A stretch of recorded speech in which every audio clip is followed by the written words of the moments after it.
দেশে বিদেশে রাজনীতিতে নির্বাচনে যুদ্ধে বাণিজ্যে সমাজে সংস্কৃতিতে যেখানে যা খবর হচ্ছে সেই খবর অনেক সময় বলতে চায় খবরেরও বেশি কিছু। তেমন খবর নিয়ে আমাদের প্রতিদিনের একাত্তর সংযোগ। আপনাদের সবাইকে স্বাগত জানাচ্ছি আজকের একাত্তর সংযোগে। সঙ্গে আছি আমি নীলুফা জাহান তিথি। কথা বলতে চাই একেবারেই বর্তমান যে রাজনৈতিক পরিস্থিতি বা রাজনীতিতে যে ধরনের বক্তব্য আসছে সেসব নিয়েই। এবং গতকাল আমরা দেখেছি প্রধান নির্বাচন কমিশনার তিনি বলেছেন রাজনৈতিক দলগুলোর মধ্যে এখনো কোনো আলাপ আলোচনা তিনি দেখছেন না, তাদের মধ্যে বৈরিতা অত্যন্ত প্রকট। এবং আরও বলেছেন যে বৈরিতা নিয়ে সামনে এগিয়ে যাওয়া কমিশনের জন্য কঠিন হয়ে দাঁড়াবে। আমরা শুরুতেই সিএসির বক্তব্য শুনে নেব, এরপর আলোচনায় যাব। সমস্যাগুলোর নিরসন না হলে নির্বাচন ব্যবস্থাটা আরও স্টেবল হবে না, আরও স্টেবল হওয়া ডিফিকাল্ট হবে। এ পর্যায়ে অতিথিদের পরিচয় করিয়ে দিতে চাই। আমাদের সাথে যুক্ত হয়ে গেছেন ডিবিসি নিউজের সম্পাদক জায়েদুল আহসান পিন্টু। ধন্যবাদ আমাদের সাথে যুক্ত হবার জন্য। স্বাগত জানাচ্ছি আপনাকে একাত্তর সংযোগের আজকের আয়োজনে। সিইসির বক্তব্য আপনি নিশ্চয়ই গতকালই শুনেছেন। এই যে বৈরিতার কথা বলা হচ্ছে, আপনি রাজনৈতিক দলগুলোর মধ্যে কি কি বৈরিতা দেখছেন? ধন্যবাদ আপনাকে। দেখেন, বাংলাদেশের রাজনীতির গতি প্রকৃতি যদি বিশ্লেষণ করেন, আমি যেটা দেখতে পাই এখানে রাজনৈতিক বৈরিতা শুধু এই বৈরী শব্দটা দিয়ে বোধহয় বিচার বিশ্লেষণ করা যাবে। এখানে চলে মানে একে অপরকে খুন করে ফেলা, একটি পরিবারকে ধ্বংস করে দেওয়া, একটি রাজনৈতিক দলের এন্টায়ার লিডারশিপকে শেষ করে দেওয়ারও পরিকল্পনা হয়েছিল। করেছো তো, 21শে অগাস্টের গ্রেনেড অ্যাটাকটা যদি বলেন সেটা তো একরকম তাই। তো এই বৈরিতাটাকে আমি যেটা দেখি খুনের রাজনীতি, হানাহানির রাজনীতি, আপনার একে অপরকে নির্মূলের রাজনীতি। যেই বৈরিতাটা হওয়া উচিত ছিল আপনার আদর্শের বৈরিতা থাকবে, এক দল আরেক দলের সঙ্গে আদর্শগত বিরোধ থাকবে, আদর্শ নিয়ে লড়াইটাও হবে। কিন্তু সেই জায়গায় আমি দেখি খুব বেশি লড়াইটা নেই। লড়াইটা হয়ে যায় আপনার শক্তিতে, লড়াইটা হয়ে যায় আপনার দুর্বৃত্তায়নে, লড়াইটা হয়ে যায় আপনার শেষ পর্যন্ত গিয়ে হত্যাকাণ্ড ঠেকি এবং নির্যাতন নিপীড়নেও যায়।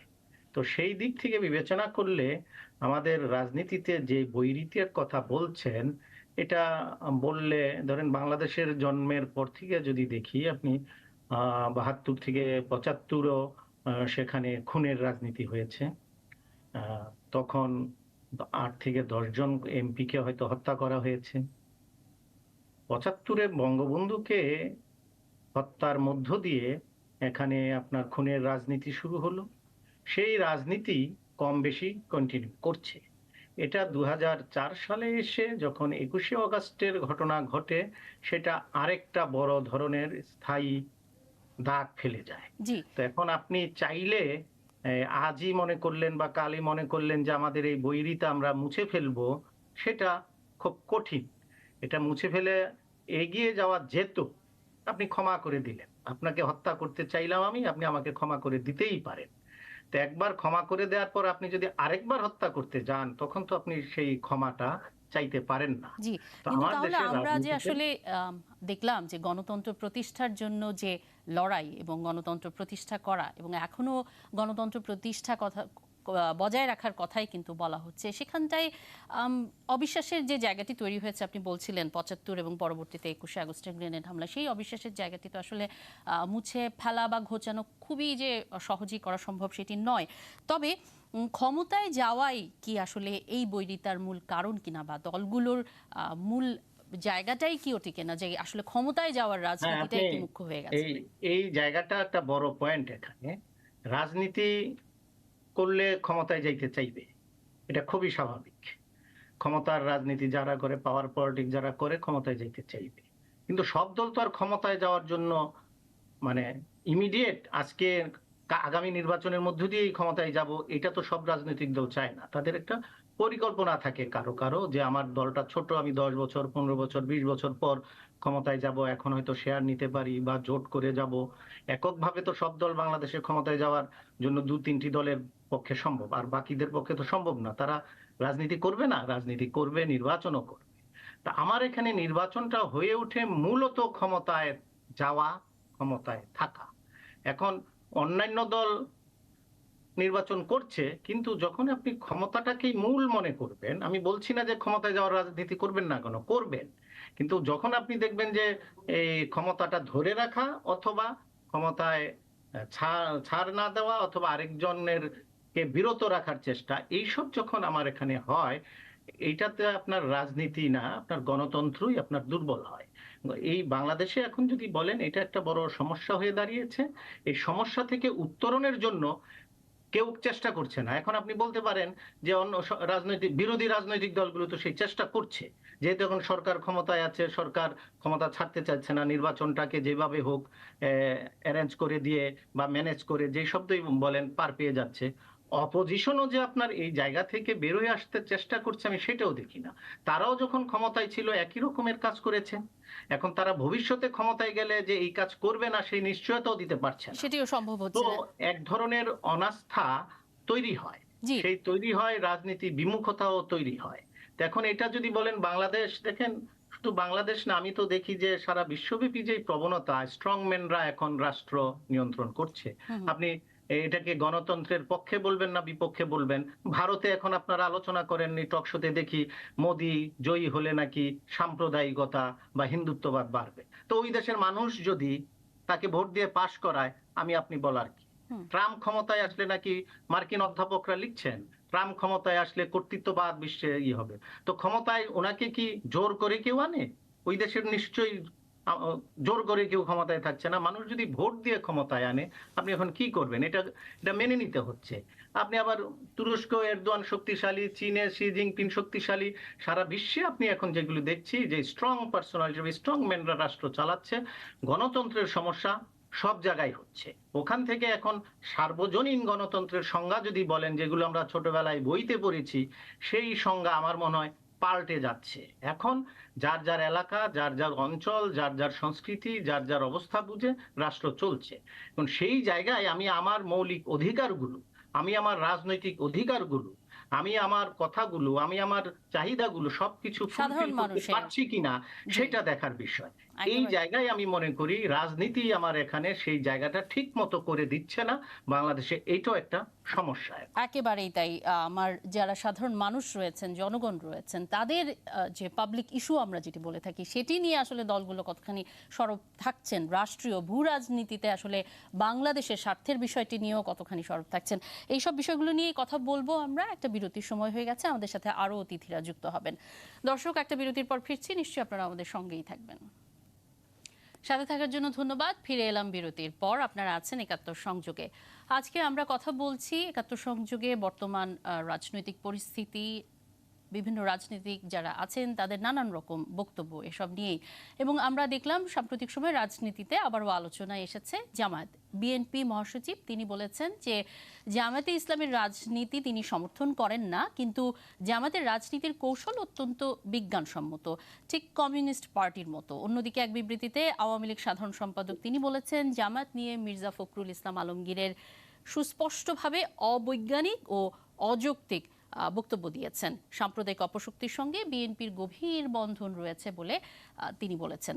এই দফায় আমাদের সাথে যুক্ত হয়ে গেছেন আমিনুল ইসলাম, ত্রাণ ও সমাজ কল্যাণ বিষয়ক সম্পাদক বাংলাদেশ আওয়ামী লীগের, এবং যুক্ত আছেন আমাদের সঙ্গে গণতন্ত্র মঞ্চের কেন্দ্রীয় নেতা এবং গণসংহতি আন্দোলনের প্রধান সমন্বয়ক জোনায়েদ সাকি। আমাদের সাথে আগে থেকেই আছেন ডিবিসি নিউজের সম্পাদক জায়েদুল আহসান পিন্টু। আমিনুল ইসলাম এবং জোনায়েদ সাকি, আপনাদেরকে ধন্যবাদ আমাদের সাথে যুক্ত হবার জন্য। আমরা যখন জায়েদুল আহসান পিন্টুর সাথে কথা বলছিলাম, যে সিইসি বলেছেন গতকাল যে রাজনৈতিক দলগুলোর মধ্যে বৈরিতা অত্যন্ত প্রকট হয়ে গেছে, এবং সেই বৈরিতা নিয়ে যখন কথা বলছিলাম তখন বলা হচ্ছে যে আসলে গণতন্ত্রের সংজ্ঞা সেটি যেভাবে আমরা জানতাম, কিন্তু এখনকার পরিস্থিতি ভিন্ন, এবং খুনের রাজনীতি, ক্ষমতায় যাওয়ার রাজনীতি আমরা এখন দেখতে পাচ্ছি। বিএনপি ভোট বর্জন করেছে, বিএনপি সংসদে নেই, কিন্তু তারপরও আমরা যখন দেখে থাকি, আমিনুল ইসলাম প্রশ্নটি আপনাকে করছে, আমরা দেখে থাকি যখনই আসলে নানান রকম আওয়ামী লীগের সেদিন সাধারণ সম্পাদক ওবায়দুল কাদের থেকে শুরু করে আমরা পররাষ্ট্রমন্ত্রী অন্য যে কেউ যখন বক্তব্য রাখেন, ঘুরে ফিরে বিএনপির প্রসঙ্গতেই কিন্তু বারবার চলে আসছে। তাহলে আমাদের এই যে এখন যে পরিস্থিতি, তাতে বলা হচ্ছে যে দুটি প্রধান যে দুই দল আছে তাদের মধ্যে যদি ওয়ার্কিং রিলেশনশিপ না থাকে তাহলে কি গণতন্ত্র ফাংশনাল করা সম্ভব? ধন্যবাদ আপনাকে। বিজ্ঞ আলোচক যারা আছেন এবং সম্মানিত দর্শক যারা দেখছেন শুনছেন, সবাইকে শুভেচ্ছা। আপনি আসলে এটা একটা অনেক বড় পরিসরের আলোচনা। আমি জানি না আমি কয়টুকু সময় পাবো। এই আলোচনার মধ্যে কিন্তু এটার কোনো কনক্লুশনে যাওয়াটা খুবই অসম্ভব একটি কাজ। বাট আপনি যেটা সিএসি যে বক্তব্যটা দিয়েছেন যে বৈরিতার বিষয়, এখন বৈরিতাটা কেন হলো সেই জায়গা আমাকে পৌঁছাতে হবে। আমি যেটা মনে করি রাজনীতিতে ক্ষমতার লড়াই থাকবেই এবং এইটাই কিন্তু বেসিক। কিন্তু ক্ষমতার লড়াইটা আমরা কোন পর্যায়ে যাব, আমরা কতটুকু ক্ষমতার লড়াইতে যাওয়ার জন্য নিজেদেরকে কোথায় নিয়ে যাব, আমরা কি নিজের বাবাকে অ্যারেস্ট করব নাকি মেরে ফেলবো, এই অনেকগুলো বিষয় এখানে আছে। ধরেন বিএনপি বিশেষ করে ৭৫ পরবর্তী যে রাজনীতিটি করেছে, আমরা একটা সময় দেখলাম যে ৯২ সালে বেগম জিয়া ক্ষমতা আসার পর হঠাৎ করে তার জন্মদিন শুরু হলো নতুন করে ১৫ই আগস্ট। আচ্ছা, তারপরে আমরা দীর্ঘ লড়াই সংগ্রামের পরে এটাও কিন্তু আমরা অনেকটা ভুলে গিয়ে রাজনীতির মধ্যে একটা একসাথে কাজ করার মানসিকতা ছিল। আমি যদি একেবারে ২০০৮ সালে বিজয়ের পরের কথা বলি, তাহলে মাননীয় প্রধানমন্ত্রী যেদিন সংবাদ সম্মেলন করেন বিজয়ের পরবর্তী, সেদিন একজন সিনিয়র সাংবাদিক মাননীয় প্রধানমন্ত্রীকে প্রশ্ন করেছিলেন যে আপনি রাষ্ট্র পরিচালনায় বেগম জিয়ার কোনো পরামর্শ নেবেন কিনা। মাননীয় প্রধানমন্ত্রী অকপটে বলেছিলেন যে অবশ্যই আমরা নিব। হ্যাঁ, আচ্ছা, তারপরে আপনার এটা উনি তো কখন বলেছেন, যখন ২১শে আগস্ট ঘটানো হয়েছে তারপরেও ইভেন আমরা তখন বিএনপিকে সংসদের ডেপুটি স্পিকার পদ অফার করেছিলাম। কিন্তু পরবর্তীতে আমরা দেখলাম যখন আওয়ামী লীগ তাদের নির্বাচনী ইশতেহার অনুযায়ী আমরা যুদ্ধাপরাধীদের বিচারের কার্যক্রম শুরু করলাম, তখনই বাংলাদেশে জামাতকে নিয়ে বিএনপি সারা দেশে একটা ভয়ঙ্কর অরাজকতা, রাজনীতি নামে ধ্বংসযজ্ঞ, হত্যা, খুন, অগ্নুৎসব শুরু করলো। তো এই জায়গায় বিএনপির অ্যাক্টিভিটিস গুলো দেখলে মনে হবে তারা আওয়ামী লীগকে তাদের প্রতিদ্বন্দ্বী মনে করে না, তারা আওয়ামী লীগকে তাদের শত্রু মনে করে তাদেরকে একেবারে সশরীরে নির্বংশ করতে চায়, যেটি রাজনীতির ক্ষেত্রে অনেক বড় বাধা। এই জায়গাটায় যদি তাদের মধ্যে আত্ম উপলব্ধি না আসে এবং তারা যদি এই জন্য জাতির কাছে ক্ষমা না চায়, আমার মনে হয় এই ক্ষতটা সারানো অনেক কঠিন একটা কাজ। এবং বরঞ্চ আপনি যদি বিএনপির পলাতক চেয়ারম্যানের বক্তব্যগুলো শুনেন, সে জাতির পিতাকে নিয়ে যে কথাগুলো বলেন, এই কথাগুলো শোনার পরে কিন্তু মুক্তিযুদ্ধের চেতনা যার মধ্যে ন্যূনতম বেঁচে আছে তার পক্ষে কিন্তু এই কথাগুলো নেওয়া সম্ভব না। এখন এটা তো রাজনীতি হতে পারে না, কিন্তু আমরা সেই জায়গায় আছি। আচ্ছা, বিএনপি একদিক দিয়ে ধরেন বলছেন যে দেশে কোনো যুদ্ধ অপরাধী নেই, এই কথা বলে যুদ্ধ অপরাধীদের বিচার বানচাল করার জন্য যা যা করা সবই করলো। আবার এখন মির্জা ফখরুল সাহেব বলছেন যে জামাতের রাজনীতি আমি সমর্থন করি না। কিন্তু বাইরে আপনি হয়তো সমর্থন করেন না, আপনার যে নেতা তারেক জিয়া, তিনি তো একেবারে সদর্পে বলেছিলেন ছাত্রদল এবং ছাত্র শিবির একই মায়ের পেটে দুটি সন্তান। আচ্ছা, এখন সেটা মুখে বলার মধ্যে সীমাবদ্ধ রাখেনি, তারা ২০০১ সালে ক্ষমতায় এসে তাদেরকে মন্ত্রিত্ব দিয়েছিল।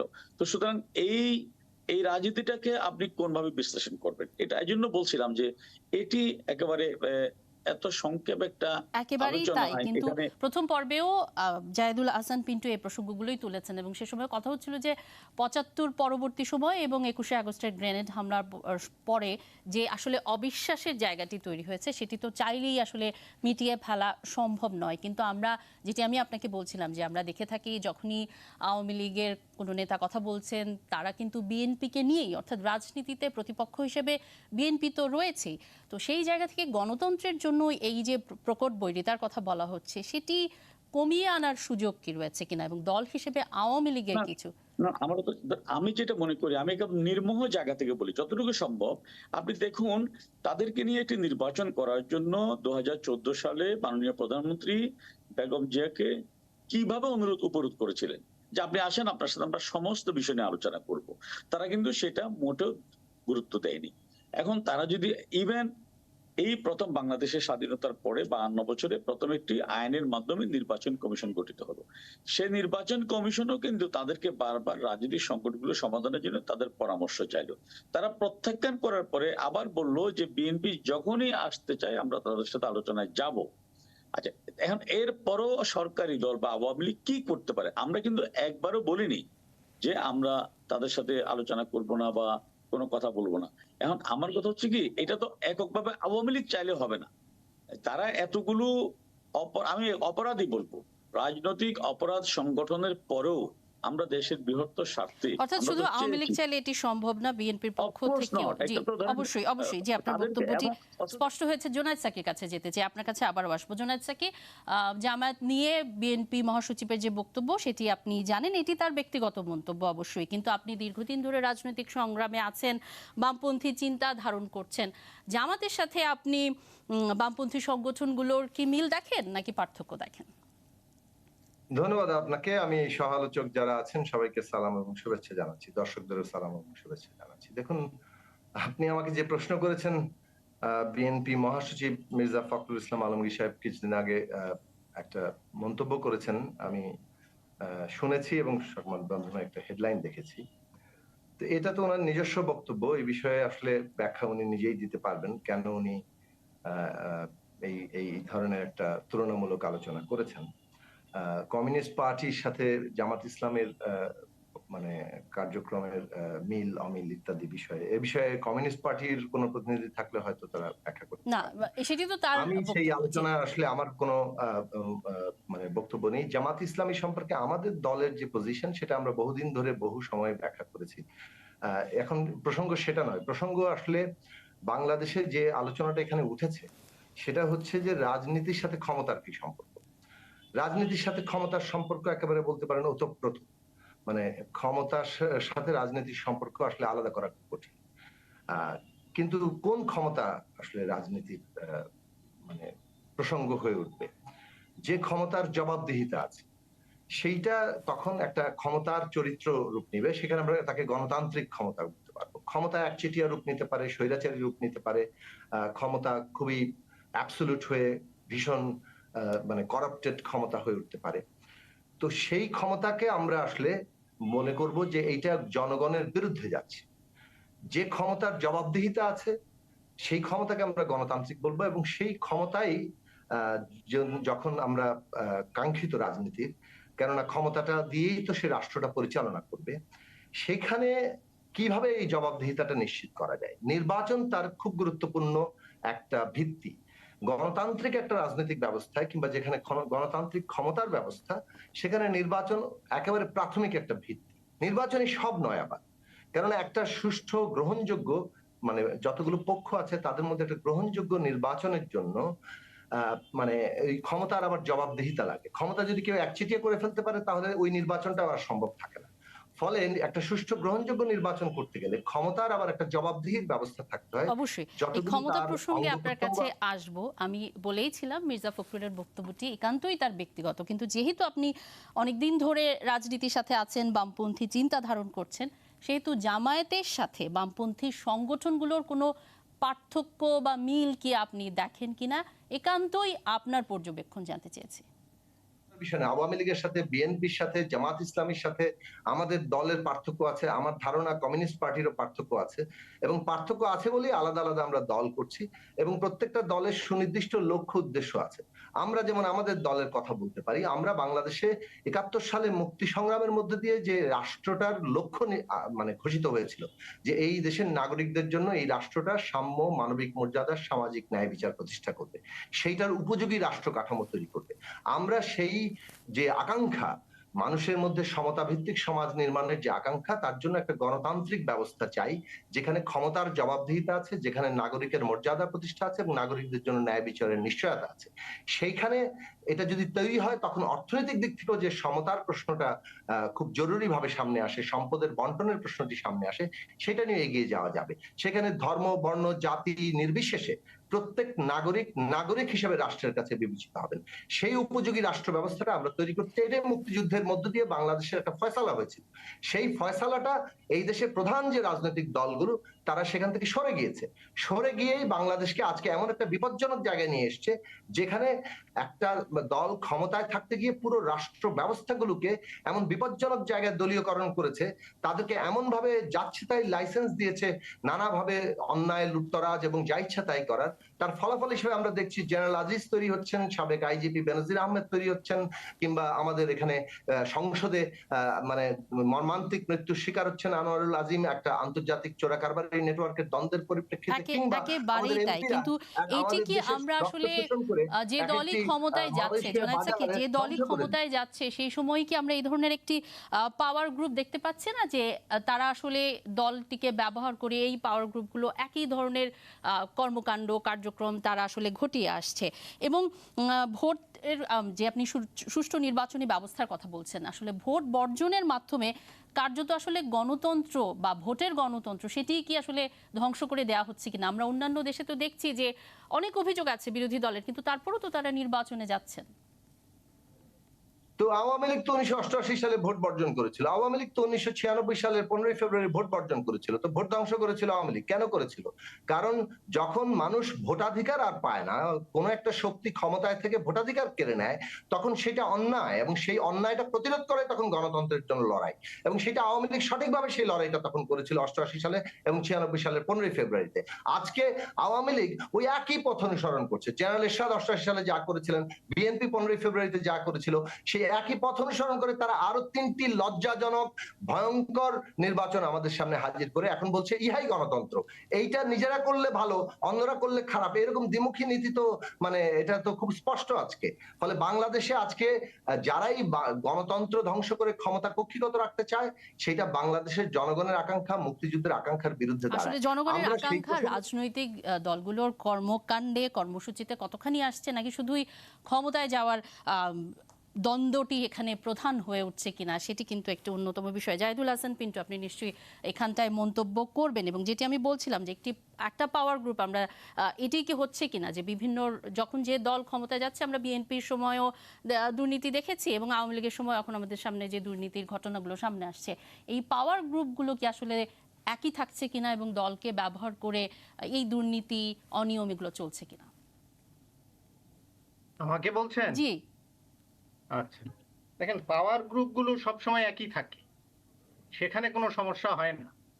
আপনার রাজনৈতিক দলগুলোর আমাদের বা তাদের যারা পাওয়ার পলিটিক্স করছে, যারা ক্ষমতায় যাচ্ছে বা যেতে তো অনেকেই চায়, যাওয়ার সক্ষমতা যাদের তৈরি হয়েছে, তাদের মধ্যে খুব বড় মাপের যে আপনার পার্থক্য তা কিন্তু না। কিছু কিছু পার্থক্য অবশ্যই আছে, যে কারণে আলাদা রাজনৈতিক দল। কিন্তু দেখেন, ক্ষমতায় যাওয়ার পর আপনার কিছু দুর্নীতির কথা যদি বলেন, দু দলের সময় একই রকম, কম বেশি হয়। এখন কে কম কে বেশি সেই নীতি দিয়ে যদি মাপতে চান, সেইটা আমি মাপতে রাজি না। আমার কথা, 1 টাকা দুর্নীতি করলেও দুর্নীতি, 10 টাকা দুর্নীতি করলেও দুর্নীতি। এখন সেটা প্রশ্রয় পায় কিনা, তারপরে আপনার জনগণের যে অধিকারগুলো সেটা আপনি অ্যাড্রেস করেন কিনা, আবার ধরেন যে মানুষের যে মৌলিক অধিকারগুলো সেগুলো বাস্তবায়নে আপনি কতটা আন্তরিক, এইসব হিসাব নিকাশ করে যদি দেখেন, সেটা থেকে খুব বেশি এদিক সেদিক হয় না বলেই জুনায়েদ সাকি যেটা বলছেন যে আওয়ামী লীগ 88-এ বর্জন করেছিল, 96-এ বর্জন করেছিল। আওয়ামী লীগ 88-এ বর্জন করে 96-এ বর্জন করে জয়ী হয়েছিল। তারা আবার সরকারকে পদত্যাগে বাধ্য করেছিল। বাধ্য করার পর তারা হয় ক্ষমতায় এসেছে বা স্বৈরাচার সরকারের পতন ঘটেছে, যেইভাবেই দেখেন। এখন এই 15 বছর ধরে যে আন্দোলন চলছে, একই দাবিতে তার আন্দোলন চলছে। আমি এই যুক্তি মেনে নিলাম, আওয়ামী লীগও নির্বাচন ব্যবস্থা ধ্বংস করেছে। কিন্তু আপনি কাউন্টার করে, যেটা 96-এর পর আওয়ামী লীগ জয়ী হয়েছিল, এখন তারা সেই জয়টা পাচ্ছে না। কেন পাচ্ছে না, এই উপলব্ধিটা তাদের করা উচিত। কেন? আমি মনে করি যে ভোট দিতে না পারার অশান্তি, মনের দুঃখ আপনার যেমন আছে, আমারও তো আছে। কিন্তু আমার ভোট দেওয়ার ব্যবস্থা করার জন্য সরকারকে আমি চাপ দিয়ে সেটা আমি আদায় করে নিতে যখন পারছি না, আমি যখন দেখছি না যে আপনি ভবিষ্যতেও পারবেন, আমি তখন হতাশ হয়ে পড়ি। তো যে কারণে আমার আর এই অনাগ্রহটা তৈরি হয় মানে রাজনীতির প্রতি। আমি সেই কারণেই বলছি যে বিরোধী দলের দায়ও এখানে এড়িয়ে যাওয়ার মতো না। সরকার জোর করে সব করছে, আর আমরা পারছি না বলে বসে থাকলাম। সরকার জেলে পুরে দিচ্ছে, নির্যাতন চালাচ্ছে, একেবারেই তাই নয়। বিরোধী দল এইসব কোনোভাবেই কারণে আসলে আমি মনে করি, আমি একটু শেষ করি, জি, জি। রাজনৈতিক দলগুলোর এই জায়গাটায় উপলব্ধি করে যে কেন পারছি না, পারতে হলে কি করতে হবে, সেই জায়গাটা অ্যাড্রেস করে মানুষের আস্থাটাও তার উপরে নিতে হবে। আমি তো মনে করি সরকারি দলের উপর যদি আপনার আস্থা কম থাকে, বিরোধী দলের উপরও মানুষের আস্থা কম, যে কারণে আপনি আন্দোলন জমাতেও পারছেন না। আর এইসব কারণে আপনার এই তৃতীয় শক্তি না, এটা আমি যেটা বলতে চাচ্ছি এখানে হলো অন্যান্য শক্তিগুলি শক্তিধর হয়ে উঠে, দুর্নীতিবাজরা সুযোগটা নেয় এবং বা এই তারা নানানভাবে নির্বাচনের সুযোগ জন্য যারা নিচ্ছে। অনেক ধন্যবাদ। আমরা আবারও আসবো, একটা বিরতির সময় হয়ে গেছে, সবশেষ বিরতির পর ফিরবো। দর্শক, ফিরছি বিরতির পর, আপনারা নিশ্চয়ই আমাদের সঙ্গেই থাকবেন। ফিরে এলাম বিরতির পর, আপনারা আছেন একাত্তর সংযোগে। কথা বলছি সাম্প্রতিক রাজনৈতিক পরিস্থিতি, রাজনীতিতে দলগুলোর মধ্যে যে বৈরিতা, সে প্রসঙ্গে আবার অতিথিদের কাছে যাচ্ছি। আমিনুল ইসলাম, আপনার কাছে আসতে চাই। আমরা সাম্প্রতিক সময় যে 3টি ঘটনা সামনে এলো, তা হচ্ছে সংসদ সদস্য আনার হত্যাকাণ্ড, এবং এটি কোনো আসলে রাজনৈতিক হত্যাকাণ্ড না। এখন পর্যন্ত ঘটনা যা দেখা গেল তা একেবারেই অপরাধ জগতের ঘটনার কারণে এই হত্যাকাণ্ড বলেই বোঝা যাচ্ছে। সাবেক সেনাপ্রধানের বিরুদ্ধে নিষেধাজ্ঞা, সাবেক পুলিশ প্রধানের দুর্নীতি, বিষয়গুলো সামনে উঠে এসেছে। দল হিসেবে আওয়ামী লীগ কোন অবস্থানে এই বিষয়গুলো নিয়ে? খুব স্পষ্ট কথা, আমরা আওয়ামী লীগ দল হিসেবে বা সরকারে আছি সেই হিসেবে এটা নিয়ে কোনো ধরনের বিব্রতকর আমরা পরিস্থিতিতে মোকাবেলা করছি না। বিকজ আপনাকে মনে রাখতে হবে আমাদের সবাইকে, জনাব আজিজ আহমেদকে যখন সেনাপ্রধান করা হয়েছিল তখন কিন্তু তাকে মইনুল আহমেদের মতো 8 জনকে ডিঙ্গিয়ে তাকে সেনাপ্রধান করা হয়নি। এবং ওনার সাথে যদিও আমার কোনো ব্যক্তিগত ঘনিষ্ঠতা নেই, আমি মিডিয়ার মাধ্যমে যেটা জেনেছি ওই সময়ে একজন সেনাবাহিনীর প্রধান হিসেবে তার যে সমস্ত ডিগ্রিগুলো ছিল ওই সময়ে অনেক সেনাপ্রধানের সেটা ছিল না। এক, দ্বিতীয়ত তার বিরুদ্ধে যে দুর্নীতির কথা বলা হচ্ছে, এখনো পর্যন্ত কোনো মিডিয়া কোথাও সুনির্দিষ্টভাবে কোনো অভিযোগ করেনি, যেটি অল আর প্রাইম মিনিস্টার ম্যান নামে একটা আওয়ামী লীগ বিরোধী শক্তি বিদেশে বসে যে প্রপাগান্ডাগুলো চালিয়েছে এর কোনো সত্যতা পাওয়া যায়নি। তার বিরুদ্ধে আরেকটা অভিযোগ হচ্ছে তিনি তার ভাইকে একটু হত্যা মামলা থেকে বাঁচিয়েছেন। আমি মনে করি তার ভাইটাকে আমি চিনি, যেহেতু সে ছাত্রলীগ করতো, তোফায়েল আহমেদ জোসেফ। সে 97 সালে তাকে গ্রেফতার করা হয় যখন আওয়ামী লীগ ক্ষমতায় ছিল, এবং সে আওয়ামী লীগের ইতিবাচক বিষয় হচ্ছে কি, সে ছাত্রলীগের নেতা হওয়ার পরও তার বিরুদ্ধে হত্যাকাণ্ড থাকার কারণে সে গ্রেফতার হয়, এবং 2001 সালের 15 জুলাই আওয়ামী লীগ যখন তত্ত্বাবধায়ক সরকারের কাছে ক্ষমতা হ্যান্ড ওভার করে তখনও সে কারাগারে ছিল। সে এক নাগারে 22 বছর কারাগারে ছিল, এবং তাকে পরবর্তীতে অ্যাপিলিয়েট ডিভিশন তার মৃত্যুদণ্ড সাজা কমিয়ে তাকে যাবজ্জীবন করেছে। আমি একজন সচেতন মানুষ হিসেবে খোঁজ খবর নিয়ে যেটা জেনেছি, যাবজ্জীবন দণ্ডপ্রাপ্ত একজন আসামি যদি 22 বছর এক নাগারে কারাগারে থাকে এবং সে কারাকোর্টের বিরুদ্ধে কোনো অসদাচরণ না করে, তার কিন্তু ক্ষমাও চাইতে হয় না, অটোমেটিকলি তাকে মাফ করে দেওয়া হয়। সে জায়গায় তাকে যদি রাষ্ট্রপতি ক্ষমা করে থাকে, সময় কম, আওয়ামী লীগের অবস্থান এই দুর্নীতি প্রসঙ্গে জানতে চাই। এবং বলছেন বেনজিরের সময়ও তখন যখন তাকে পুলিশ বাহিনী প্রদান করা হয় তখন তার একজন সিনিয়র কোর্ট টপকে তাকে পুলিশ প্রদান করা হয়নি। এখন সে পুলিশের প্রধান হবার পরে সে ব্যক্তিগত পর্যায়ে যে অপকর্ম করেছে সে অপকর্মের দায় আওয়ামী লীগ নিতে পারে না, নিচ্ছে না বলে তার বিরুদ্ধে একের পর এক অভিযোগ আসছে, এবং সেগুলো তাকে আইনের কাঠগড়ায় দাঁড় করাতে হচ্ছে। পক্ষান্তরে আমি যদিও বা আপনি অন্যায় করলে আমিও করবো সেই নীতিতে বিশ্বাস করি না। আপনি যদি দেখেন বিএনপির আমলে এইসব সরকারি আমলা, আপনার মনে আছে এনএসআইর একজন ব্রিগেডিয়ার রহিম, পুলিশের আশাফুল হুদা, তাদেরকে সরকার সম্পূর্ণ রাজনৈতিক স্বার্থে ব্যবহার করেছিল সরকারের নজরের বাইরে থেকে কি আসলে একেবারে এরকম দুর্নীতি করা সম্ভব হয় কিনা এত বড় বড় ঘটনা? এবং এই যে ধরেন সংসদ সদস্য হবার জন্য যখন মনোনয়ন পাচ্ছেন, আগে দেখা যাচ্ছে তার নামে অনেক ধরনের অপরাধ কর্মকাণ্ডে জড়িত থাকার খবর হচ্ছে, গণমাধ্যমে সেই খবরগুলো হচ্ছে, তারপরও তারা মনোনয়ন পত্র পাচ্ছেন। এটি কি আসলে ক্ষমতায় টিকে থাকবার জন্য দলগুলো ব্যবহার করছে? আমি আপনাকে বলি, আপনারা যে কথাটা সবসময় বলছেন যে সরকার ক্ষমতা থাকা অবস্থায় তার বিরুদ্ধে ব্যবস্থা নেয়নি কেন, দেখুন এখন ডোনাল্ড ট্রাম্পের বিচার চলছে। যে অভিযোগে ডোনাল্ড ট্রাম্প বিচারের মুখোমুখি, সেই অভিযোগটি ডোনাল্ড ট্রাম্প প্রেসিডেন্ট হবার আগে, তখনও তার বিচার হয়নি। উনি যখন প্রেসিডেন্ট ছিলেন তখনও তার বিচার হয়নি, এখন সে বিচারের মুখোমুখি।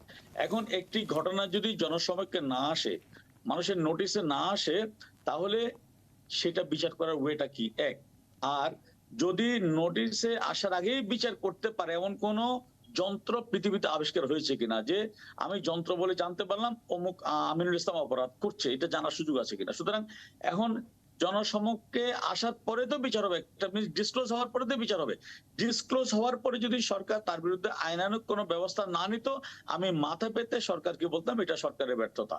সুতরাং এখন শুধু বেনজির নয়, আপনি দেখুন আওয়ামী লীগের অনেক এমপি, সাবেক এমপি, হত্যা মামলার অভিযোগ ছিল, তারা কারাগারে, এখনো কারাগারে। অনেক দুর্নীতির অভিযোগ এখন আওয়ামী লীগের বেশ কয়েকজন এমপি কেউ হাইকোর্টের বারান্দায় দৌড়াচ্ছে, কেউ দুদকের বারান্দায় দৌড়াচ্ছে। তা আওয়ামী লীগ তো কাউকে ছাড় দিচ্ছে না। আমি নাম বললে 5 জন এমপির নাম বলতে পারবো। ইভেন আপনার মনে আছে মগবাজারে কিন্তু একটি যেটি হত্যাকাণ্ড বলছিলাম যে মধ্যরাতে। আসলে যখন আমরা দেখি নির্বাচনের আগে আগে যখন হলফনামা প্রকাশ করা হয় সেই সময় গণমাধ্যমে কিন্তু বিভিন্ন প্রার্থীর দুর্নীতির বিষয়গুলো আসে এবং তারপরও আমরা দেখি যে তারা মনোনয়ন পেয়ে থাকেন। সময় অল্প, জোনায়েদ সাকির কাছে যেতে চাই। জোনায়েদ সাকি, আমরা দেখেছি আওয়ামী লীগের সময় যে দুর্নীতির কথাগুলো বলা হচ্ছে, 90-এর পর থেকে আওয়ামী লীগ বিএনপি দুই দলই ক্ষমতায় থেকেছে। বিএনপির সময় একেবারে রাষ্ট্রের উচ্চ পর্যায় থেকে আমরা দেখেছি দুর্নীতির ঘটনা ঘটেছে। তাহলে এই যে ক্ষমতায় যাওয়া এবং ক্ষমতা কাঠামোকে ব্যবহার করে কি দুর্নীতি কিনা, এটিকে প্রশ্রয় দেয় কিনা, এবং বিরোধী দলের রাজনীতিতে পাবলিক ইস্যু এবং ভূ রাজনীতিতে বাংলাদেশ এখন একটা গুরুত্বপূর্ণ অবস্থায় রয়েছে, আলোচনায় রয়েছে, এই বিষয়গুলো কতখানি রয়েছে? ধন্যবাদ আপনাকে। একটু আমিন ভাই এবং পিন্টু ভাই অনেকগুলো প্রশ্ন তুলেছেন, আপনিও প্রশ্ন তুললেন।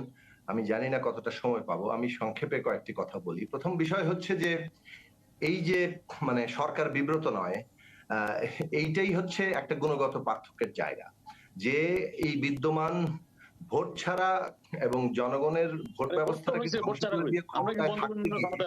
তারা আসলে কোনো কিছুতে এখন বিব্রত হচ্ছেন না। তিনটি নির্বাচন, বিনা ভোট, মধ্যরাতের ভোট, ডামি নির্বাচন করেও তারা বিব্রত হন না।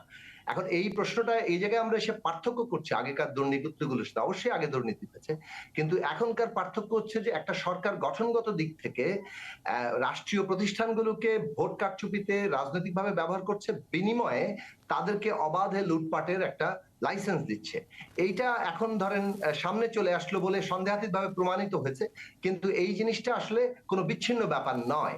ফলে সেই দিক থেকে সরকার যে এই সমস্ত বিষয়ের পৃষ্ঠপোষকতাকারী, তার নিজের ক্ষমতা টিকে রাখার জন্য এটা পরিষ্কারভাবে সামনে এসছে। এখন এই কারণে আমরা বারবার বলছি যে ক্ষমতা ব্যবস্থাটা, এই 72 সাল থেকে যে ক্ষমতা ব্যবস্থাটা বাংলাদেশে এই 53 বছর পরে এসে দাঁড়িয়েছে, তাতে এই বন্দোবস্তে কোনো সুষ্ঠু নির্বাচন আর সম্ভব না, কারণ এখানে ন্যূনতম কোনো জবাবদিহিতা নেই।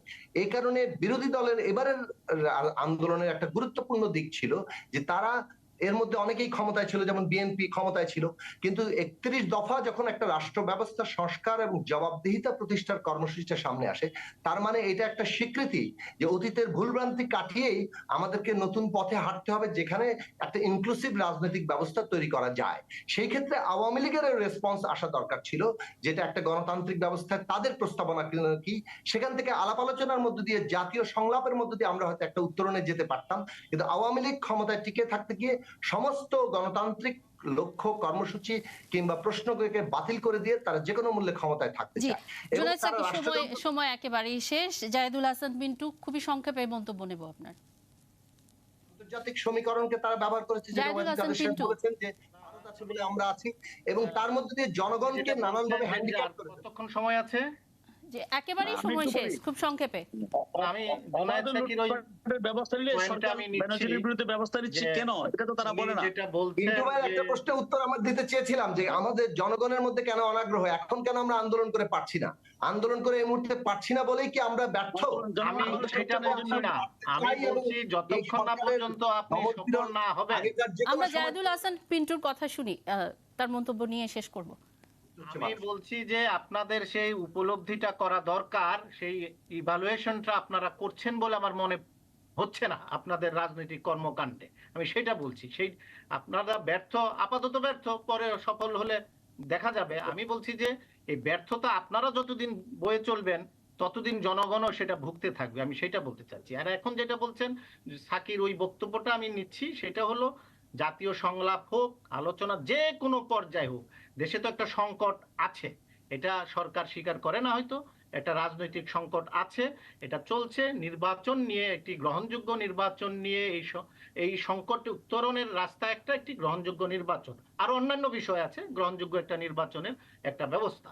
সেই জায়গায় যেতে হলে আপনার সংলাপে বসা দরকার। সংলাপে যখন আপনি বসবেন, আমি যেটা ব্যক্তিগতভাবে বিশ্বাস করি, যে কোনো সংকট সমাধানের বহুমুখী পথ বাতলে দিবে আলোচনা। সেই বহুমুখী পথের মধ্যে যেটা বেস্ট, সেটা রাজনৈতিক দলগুলোকে বাছাই করে নিতে হবে।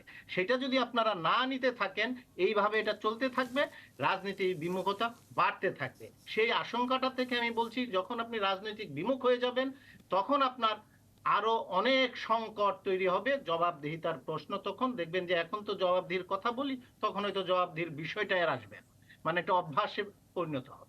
সেই জায়গা থেকে আমি বলছি যে এই সংকট রাজনীতিবিদরা সৃষ্টি করেছেন।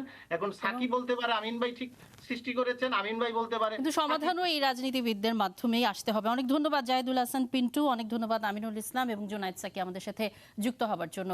দর্শক আপনাদেরকেও অসংখ্য ধন্যবাদ, ৭১-এর সঙ্গেই থাকবেন।